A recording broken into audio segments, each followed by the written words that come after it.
Good morning and welcome to day 4 here at Productronica. It's the last day of the show and it's been a hugely successful and busy week.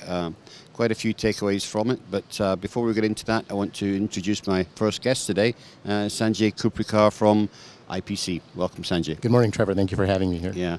So you've had an equally busy week this week. I mean, you've got a fantastic location right at the front of the exhibition. Thank you for noticing. Yes, Yeah. it's been an exciting week for everybody, but we've had a very busy week as well. Yeah, absolutely. But it sort of cements a lot of the activity that you've been doing in recent months and years, actually, here in Europe. You've actually really upped the ante in terms of your activity. We have. Which has led to quite a lot of significant growth in the membership. Can you tell us a bit about that? Sure. We crossed the 800 mark in Europe Okay. midpoint of this year. Yeah. So we've grown 300 members in Europe. We were at 500 members about 4 years ago. Crossed the 800 mark midpoint of this year, Right. with the goal of getting to 1,000 probably in the next 2 to 3 years. Yeah, well, congratulations, and I'm pretty sure you'll meet that goal. Yeah. But how does the profile of the members that you've been joining here in Europe compare to other parts of the world? That's a great question. We do see a contrast in the profile of membership from region to region.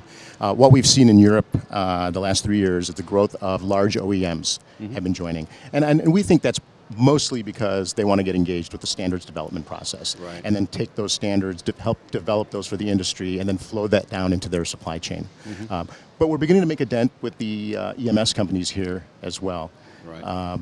And you're always going to have, your standard group of popular chemical companies and circuit board manufacturers who are already members of ours. Right. But the focus has been on the larger OEMs Larger and getting them engaged with standards, and also with some of our education goals going forward. Okay, and how does that compare to break down in terms of Eastern Europe versus Germany and Western Europe? So historically, most of the numbers have been from Western Europe, but as the manufacturing of these electronics products are moving more east into countries like Romania, Poland, Czech Republic, and Hungary, we're Yeah. seeing a growth in membership. So I think the larger growth from a percentage standpoint as we go forward will probably be in Eastern Europe.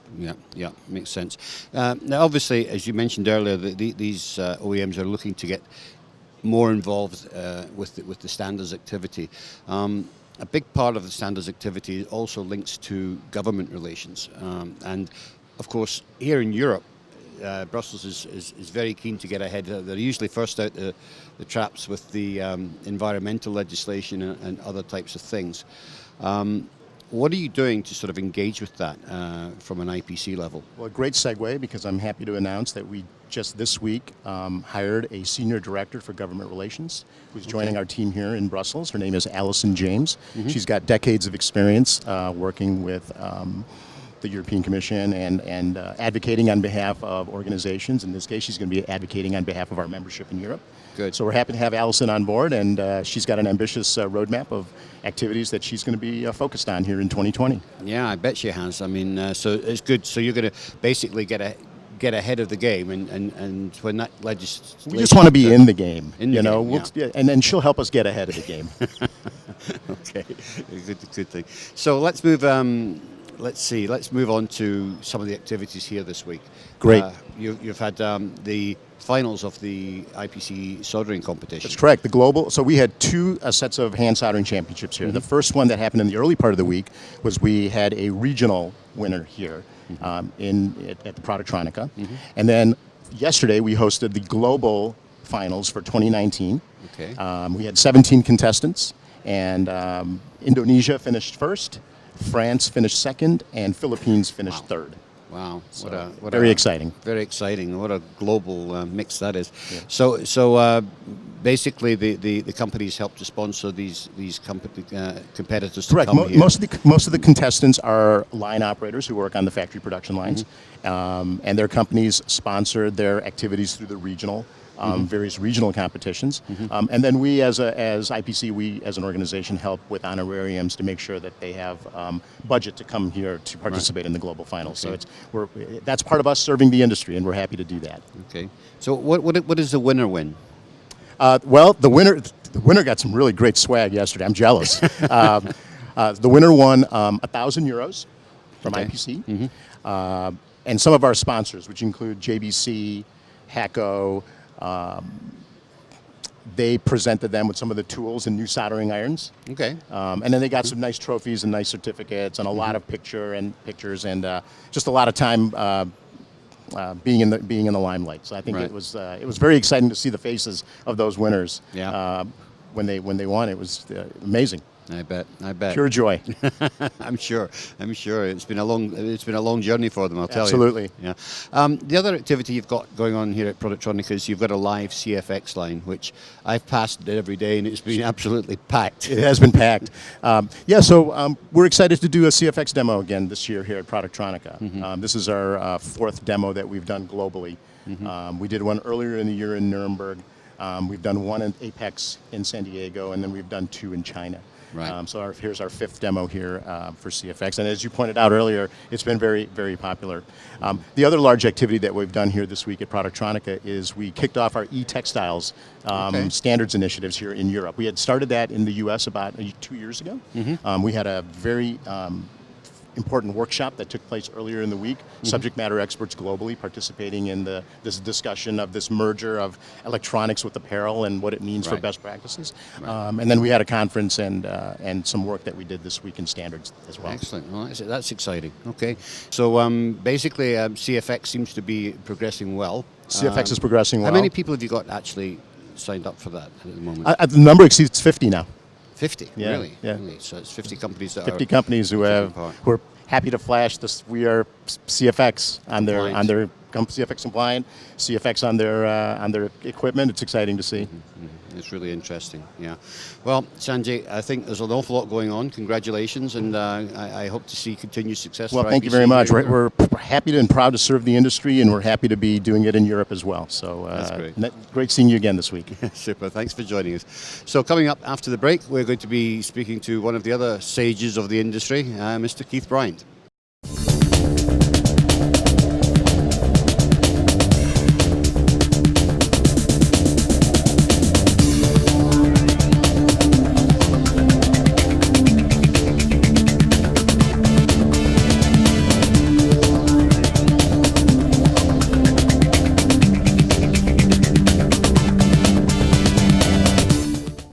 SMT Thermal Discoveries are the experts in thermal processes from minus 50 degrees Celsius up to 450 degrees Celsius.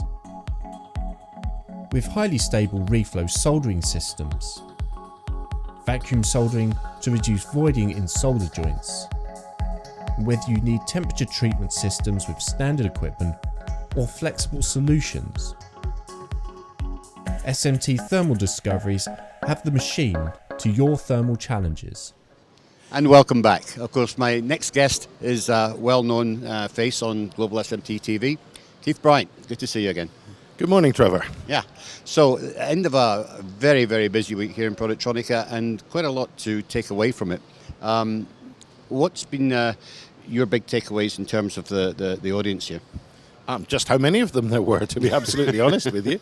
I think there were people a little bit nervous before the show. A couple of weeks before, I was talking to people, and they were a bit concerned that it may not be as busy as normal. But from the gun on the first day, it was busy. Right. But also, a lot of people are talking about new equipment. A lot of people are here to evaluate stuff. It's not just I've managed to get 2 days off work, so I'm going to come and walk around Productronica and just see what's happening. Right.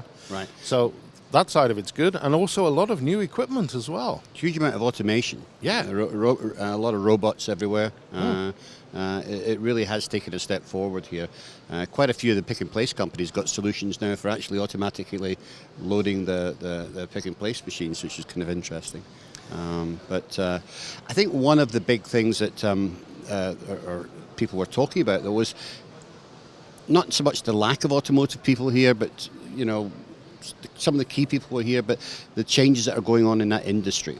Now, you're a little bit closer to it than I am, so tell us what's going on. Well, what's going on is what everybody sees in the news, I guess. Everybody wants to be carbon neutral. Hybrids are part of the step, and obviously they involve more electronics than even the large amount of electronics that was in the cars before.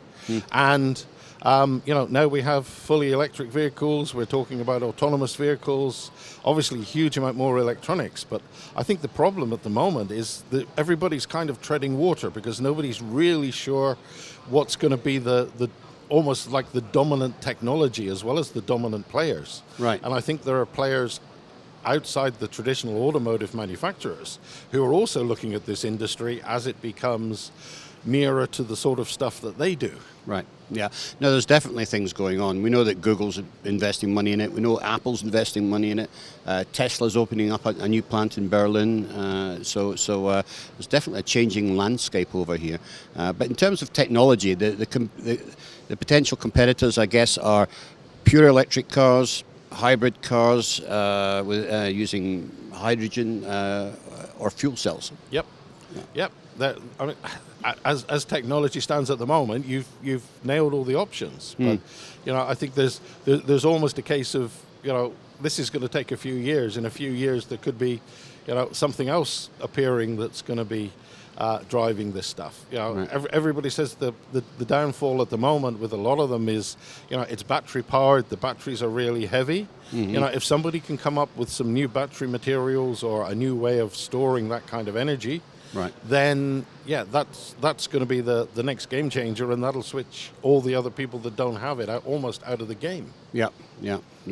It's going to be a very interesting space to watch. But one of the other things you were talking about before we started was how some of the contract manufacturers are starting to hedge their bets and look at different industries to try and they're spread the risk. They're clever guys. They've been burnt historically in the past, with the changes to the mobile phone landscape and a lot of the others. And in Europe we have a strong automotive electronics contract manufacturing base, and automotive now doesn't necessarily mean diesel engine, petrol engine, and engine management unit and everything else. It probably means a completely different set of things to make.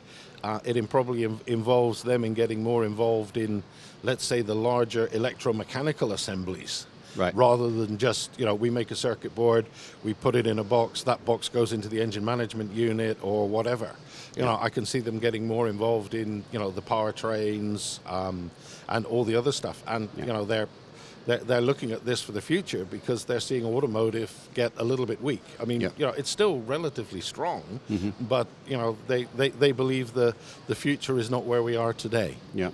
You can definitely see how manufacturers are taking ownership of design right through to final box build, and you can also see on the show floor here all these different machines now that are being used in final box build to try and automate that part by inspecting for screws and dimensional information, etc. And again, the metrology is becoming a bigger thing as limits of everything are getting smaller, not just the printed circuit board assemblies, and things are becoming tighter and tighter. And reliability becomes a huge issue, and if you can't measure it and you can't monitor it, then you don't know what it is. And if you don't know what it is, anything can happen. And when you have cars that are going to be going at 120 kilometers an hour powered by electricity, you kind of don't want them to stop very quickly or whatever. The same with autonomous driving sensors and all of these things. Right. Everything is starting to become, and I've heard the phrase this week from a few people who are looking at this. Everything is now becoming mission critical. Mission critical. Yeah. I think one of the most common terms I've heard this week is raw data. Everybody's pulling back to raw data.